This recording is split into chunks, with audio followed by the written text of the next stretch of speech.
Denizin kenarında kumlara uzanmış gibi hissediyorum kendimi. Adını düşündükçe tatlı bir dalga geçiyor üstümden. Gözlerini düşündükçe altımdaki kumlar kayıyor o dalgayla. Hayal de güzel de gerçekte Zengin kız fakiri olan yürümez. yürür mü? İnşallah üzmez o kız seni. Davul bile dengi dengine oğlum. Soyadınız neydi sizin ya? Sezin. Nihan Sezin.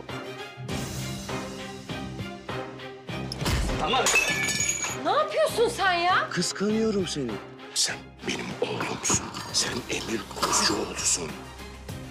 Onu istiyorum baba. Onu istiyorum. Ona dokunanı da öldürürüm, onu da öldürürüm. Bundan böyle oğlunuz Kemal kızının peşinde dolaşmayacak. Çünkü kızım Emir Kozcuoğlu'yla nişanlı. Kimse umurumda değil benim, anladın mı? Bu benim hayatım. Herkes maskesini taksın!